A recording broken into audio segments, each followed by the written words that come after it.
La Rochelle, la peur au ventre et l'oreille collée au transistor. C'était un petit peu le contexte de ce match qui dépendait du résultat de Grenoble à Montferrand. Stéphane Le Goff était avec nous à Narbonne aujourd'hui. Stéphane.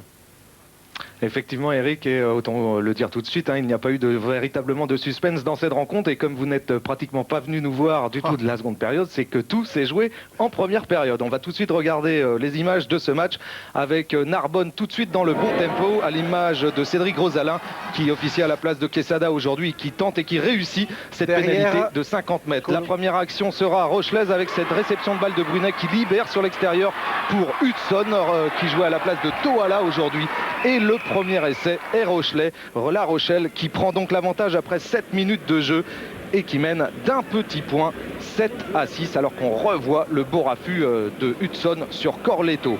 La réaction de Narbonne sera quasiment immédiate sur ce lancer de Ledesma. Bonne prise de balle, le môle narbonnais qui se structure, qui désaxe et qui par petit côté, eh bien le pilier Frédéric Pucciarello pour le premier essai narbonnais.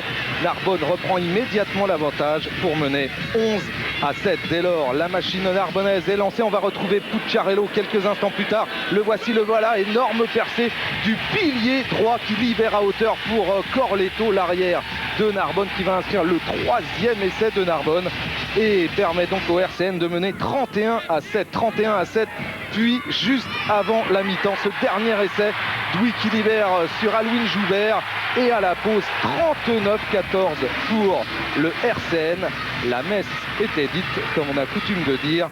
Et à cet instant du match, c'est-à-dire à la mi-temps, eh bien La Rochelle est barragiste puisque, si mes souvenirs sont bons, eh bien Grenoble menait face à Montferrand.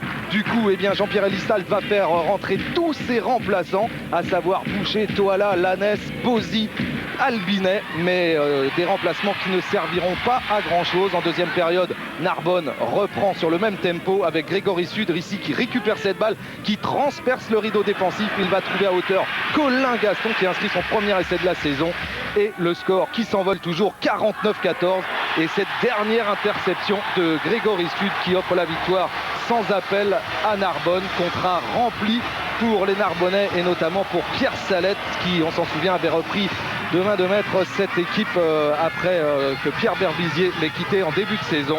Et Narbonne qui va donc pouvoir maintenant s'orienter sur son prochain objectif, c'est-à-dire la finale du bouclier européen contre les Harlequins. On va tout de suite retrouver dans les vestiaires Xavier Giraudon pour une réaction avec Marc Reynaud. Du côté de Marc Reynaud, Marc, c'est le soulagement, vous restez parmi l'élite et ça n'a pas duré parce que très vite vous avez montré que vous étiez là pour l'emporter, nonobstant des résultats des autres rencontres.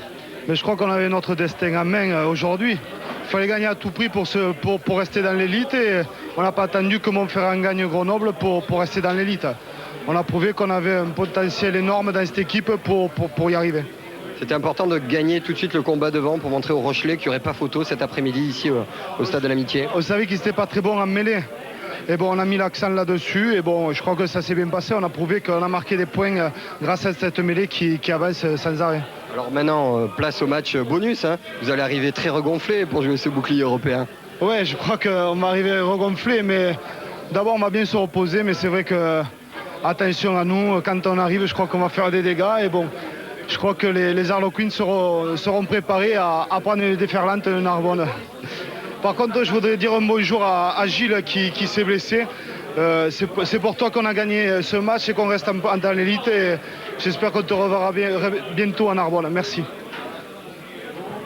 Merci beaucoup Gilles, c'est Gilles Gironella, le 3 carrel de Narbonne qui s'est sérieusement blessé et qui doit patienter pendant 6 mois avant de pouvoir rejouer. Si les Narbonnais battent les Harlequins en finale du bouclier européen, ils joueront en Coupe d'Europe l'année prochaine. Je vous rappelle que les Rochelais, eux aussi, se maintiennent dans l'élite.